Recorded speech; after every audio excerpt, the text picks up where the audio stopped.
Bismillahirrahmanirrahim. My name is Mehak Nas, and the topic that is given to me is moderate acne.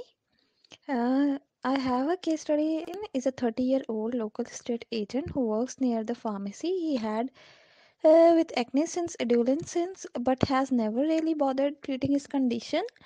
And the physical examination shows that he has inflammatory lesions on his back, chest, and face also, and there are papules formation on his back and chest. So the subjective is the 30 years old local estate agent complains about since acne since the adolescence, and our objective is physical examination shows the inflammatory lesions and beginning of papules on his back. Assessment and diagnosis is that during a private consultation, the patient removes his shirt in addition to many inflammation lesions on his face.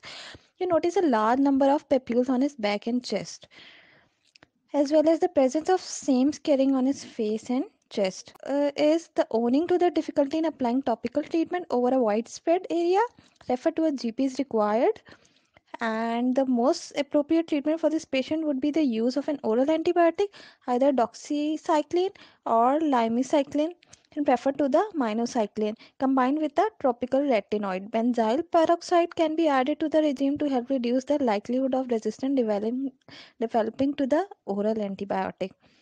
And the other one is the typically doxycycline and the lamicycline 300 mg daily are prescribed. Oral antibiotics can have anti-inflammatory effects including inhibition of neutrophil and inhibition of pro-inflammatory cytokinins. Topical retinoids such as adapalene, tretinoin, isotretinoin bind to membrane-bound retinoid acid receptors, and this leads to the normalization of keratinocyte differentiation and cohesion and inhibition of other treatments.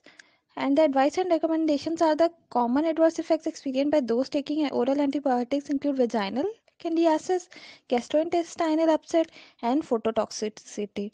Topical retinoids are also associated with the adverse effects including arrhythmia, dryness, peeling, burning with the first 2 weeks of therapy.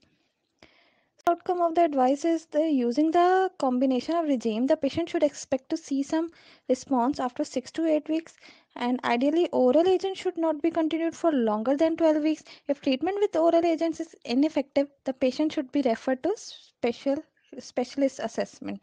Thank you.